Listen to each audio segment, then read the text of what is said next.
ഞാനേ ഒരു വളവും വില കൊടുത്ത് വാങ്ങാറില്ല. എല്ലാം നമ്മുടെ ഇവിടെയുള്ള സാധനങ്ങൾ തന്നെയാണ്.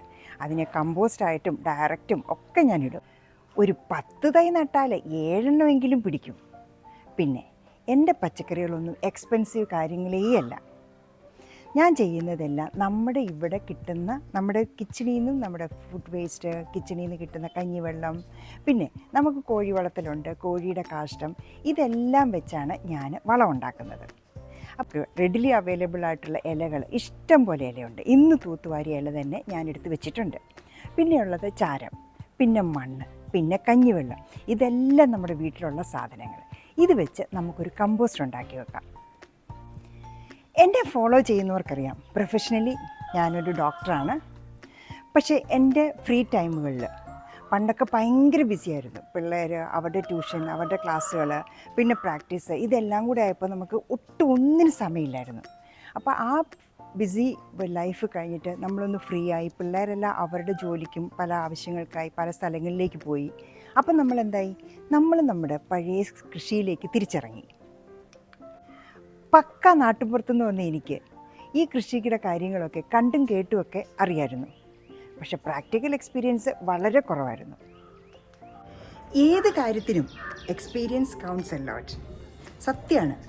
ഞാനൊക്കെ പണ്ട് കൊച്ചായിരുന്നപ്പോൾ കണ്ടതും കേട്ടതും പഠിച്ചതുമൊക്കെ ഈ പച്ചക്കറികളും കൃഷികളും ഒക്കെയാണ്. പക്ഷേ ഒരു ലോങ് ഗ്യാപ്പ് വന്നു, കല്യാണം കഴിഞ്ഞു, പിള്ളേരായി, അവരുടെ പുറകിലുള്ള ഓട്ടമായി. ഇപ്പോൾ അവരെല്ലാം പല സ്ഥലങ്ങളിലേക്ക് പോയി കഴിഞ്ഞപ്പോഴാണ് ഞാൻ ഫ്രീ ആയത്. അപ്പോൾ പിന്നെ എന്ത് ചെയ്തു, നമ്മുടെ കൃഷിയിലേക്ക് പഴയ ബാക്ക് ടു ദ ബേസ് എന്ന് പറയുന്ന പോലെ വേരുകളിലേക്ക് തിരിച്ചുപോയി. അങ്ങനെയാണ് ഞാൻ ഈ കൃഷി റീസ്റ്റാർട്ട് ചെയ്തത്. ഒരു 10 തൈ നട്ടാലേ മിനിമം ഒരു 7എണ്ണമെങ്കിലും കിട്ടും. 3 ചീത്തയായി പോകും. അത് നമ്മുടെ കൺട്രോളിലുള്ളതല്ല. പിന്നെ ഇതിനെല്ലാം ഞാൻ ഉപയോഗിക്കുന്നത് നമ്മുടെ വീട്ടിൽ നമ്മളായിട്ടുണ്ടാക്കുന്ന വളങ്ങളാണ്. അങ്ങനെ എൻ്റെ ഫ്രീ ടൈമിൽ ഞാൻ തുടങ്ങിയതാണ് എൻ്റെ കൃഷി. ഇപ്പോൾ തുടങ്ങിയിട്ട് 3-4 വർഷമായി കേട്ടോ. അപ്പം നമ്മുടെ വീട്ടിലേക്കുള്ള എല്ലാ പച്ചക്കറികളും നമ്മൾ ഇവിടുന്ന് തന്നെ ഉണ്ടാക്കും. അപ്പോൾ ഇന്ന് നമ്മുടെ ഇവിടെ മരങ്ങൾ കൂടുതലാണല്ലോ. ജാതിയുണ്ട്, മാവുണ്ട്, പ്ലാവുണ്ട്. ഇതെല്ലാം കൂടെ നമുക്ക് കുറേയേറെ നമ്മൾ കരിയില കമ്പോസ്റ്റ് ഉണ്ടാക്കും. ബാക്കി നമ്മൾ കത്തിക്കും. കത്തിച്ച കുറേ ചാരമുണ്ട്. അതിനെ നമുക്ക് ഡയറക്റ്റായിട്ട് നമുക്ക് പച്ചക്കറികൾക്ക് ഇട്ട് കൊടുക്കാൻ പറ്റില്ല. കാരണം ചാരം ചൂടാണ്. അപ്പോൾ അതിനെ ഞാൻ ഒന്ന് കമ്പോസ്റ്റ് ആക്കുക. ഞാനേ ഒരു വളവും വില കൊടുത്ത് വാങ്ങാറില്ല.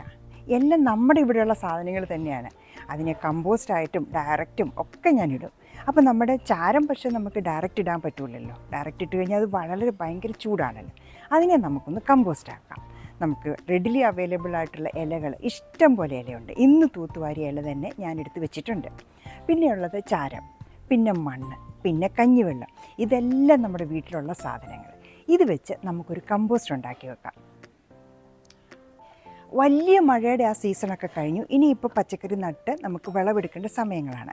അപ്പോൾ ഈ നട്ട് തുടങ്ങുമ്പം തന്നെ കമ്പോസ്റ്റുകളൊക്കെ റെഡിയാക്കി കഴിഞ്ഞാലേ അത് പൂത്ത് കായ്ക്കുന്ന സമയമാകുമ്പോൾ നമുക്കിതെല്ലാം ഇട്ട് കൊടുക്കാം.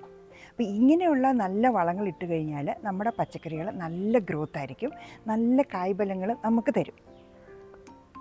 നമ്മുടെ ഈ കമ്പോസ്റ്റ് ഉണ്ടാക്കാൻ ആവശ്യമുള്ള എല്ലാ സാധനങ്ങളും ഞാൻ എടുത്തു വെച്ചിട്ടുണ്ട്. മെയിൻ തിങ് നമ്മുടെ ചാരം, പിന്നെ ഇന്ന് തൂത്തുവാരിയെടുത്ത കരിയില,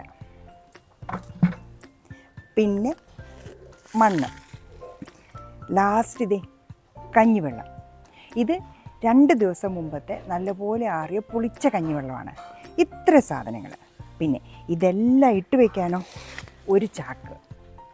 ഇത്ര സാധനങ്ങളാണ് നമുക്ക് വേണ്ടത്. ഇതെല്ലാം നമ്മുടെ വീട്ടിലുള്ളതാണ്. അപ്പം നമുക്കിതെങ്ങനെയാണ് ഉണ്ടാക്കുന്നതെന്ന് നോക്കാം. ആദ്യമേ തന്നെ നമ്മുടെ ഗ്ലൗസ് ഇട്ടു, ചാക്കെടുത്തു,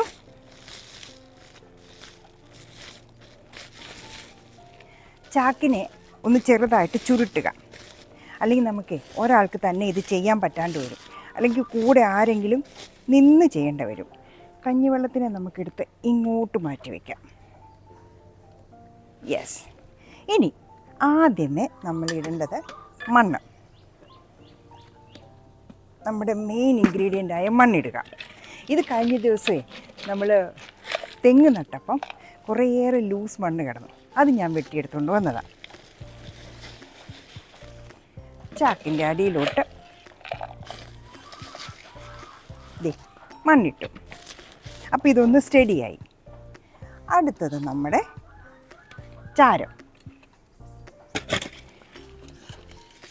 ചാരം പറക്കും, അതുകൊണ്ട് കുറച്ച് മാറ്റി പിടിച്ച് വേണം ചെയ്യാൻ.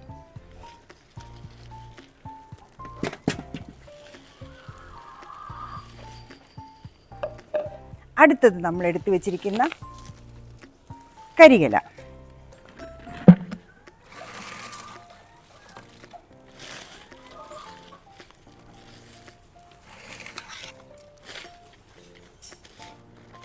കരികിലയും പച്ചലയും എല്ലാം ഉണ്ട് ഈ കൂടെ.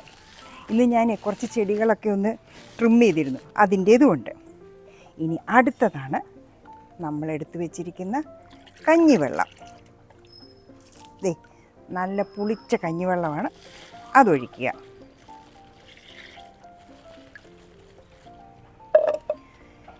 Again repeat the same process. അതായത് മണ്ണ്,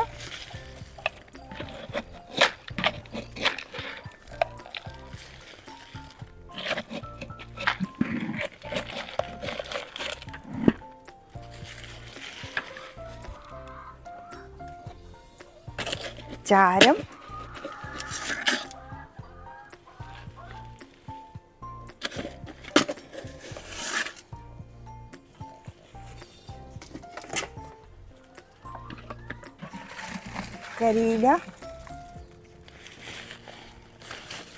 കരിയിലയും പച്ചിലയും എല്ലാം കൂടെ ചേർന്നതാണ് ഇത്.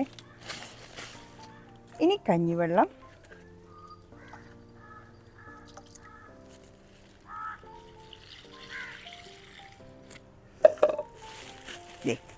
ഇതിനടിയിൽ കൂടി ഇപ്പം തന്നെ വെള്ളങ്ങൾ താഴോട്ട് പോകുന്നുമുണ്ട് കേട്ടോ. ഇനി നമുക്കിത് ഒന്നിച്ചെടുത്ത് ഇടാം. അടുത്ത എഗെയിൻ മണ്ണ്,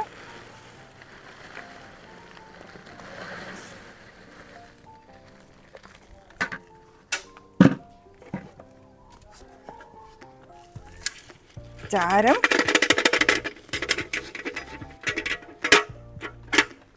നമ്മുടെ ഓരോ പാത്രങ്ങൾ ഒഴിഞ്ഞുകൊണ്ടിരിക്കുന്നു. ലാസ്റ്റ് കരിയില.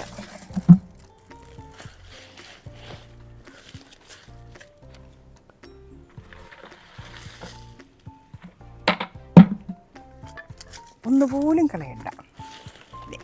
ഇത്രയുണ്ട്.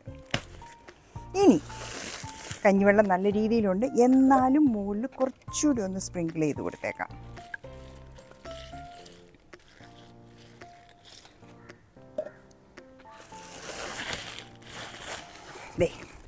ഇത്രയുണ്ട്. ഇത് പക്ഷേ ഒരു 2 മാസം കഴിയുമ്പോൾ ഇത് കംപ്ലീറ്റ് പൊടിഞ്ഞ് ഒരു കുറച്ചാവും. ഈ സെയിം സംഭവമാണ് നമ്മുടെ പൈപ്പ് കമ്പോസ്റ്റ് ചെയ്യുന്നത്. പക്ഷേ അതിനകത്ത് ചാരമില്ല എന്നുള്ള ഒറ്റ വ്യത്യാസമുള്ളൂ. ചാരം കൂടി ഇട്ട് കഴിയുമ്പോൾ പൊട്ടാസ്യം കൂടുതലായിട്ട് കിട്ടുമല്ലോ. അപ്പം നമ്മുടെ ചെടികളുടെ പൂക്കൾക്കും കായകൾക്കും ഒക്കെ പൊട്ടാസ്യം വളരെ എസെൻഷ്യലാണ്. അപ്പോൾ ഇതിനി നമ്മൾ കയറിട്ട് കെട്ടി വെക്കണം. ഒന്ന് തിരിച്ചിട്ട് കഴിഞ്ഞാൽ ഇത് എല്ലായിടും ഒന്ന് മിക്സ് ആയിക്കോളും. ഇടയ്ക്കെടുത്ത് ഒന്ന് കുലുക്കി കൊടുത്താലും നല്ലതാണ്. ഒരാഴ്ച കഴിയുമ്പോൾ നമുക്കിതിനെ ഒന്ന് കുലുക്കി വയ്ക്കാം. എന്നിട്ട് 2 മാസം കഴിയുമ്പോൾ നമുക്കിതിനെ കമ്പോസ്റ്റ് ആക്കി എടുക്കാം. ഇതൊന്ന് കെട്ടിക്കൂടെ വെച്ചേക്കാം. സോ നല്ലൊരു ചാക്കുനൂലിട്ട് അല്ലെ കയറിട്ട് ഇതിനെ അങ്ങ് കെട്ടിക്കൂടെ വയ്ക്കുക. എന്നിട്ട് വലിയ വെയിൽ കൊള്ളാത്ത ഒരു തണലത്ത് കൊണ്ട് ഇത് വെക്കണം. അപ്പോൾ ഇത് കംപ്ലീറ്റ് ഡീകമ്പോസ്റ്റായി നമുക്ക് നല്ലൊരു വളം കിട്ടും. അങ്ങനെ നമ്മുടെ ചാരം, നമ്മുടെ മണ്ണ്, നമ്മുടെ ഇല, ഇത്രയും, പിന്നെ നമ്മുടെ കഞ്ഞിവെള്ളം, ഇതിൽ ഒരു സാധനം പോലും നമ്മൾ വെളിയിൽ നിന്ന് വാങ്ങിച്ചിട്ടില്ല. എല്ലാം 0 കോസ്റ്റാണ്. സോ ആർക്കും ചെയ്യാൻ പറ്റുന്നൊരു കാര്യമാണ്. ഇങ്ങനെ കുറച്ച് വളം ഉണ്ടാക്കി വെക്കൂ. നമുക്ക് ഒരു ചെടിയല്ലേ ഒരു ചെടി നട്ടെടുക്കാം.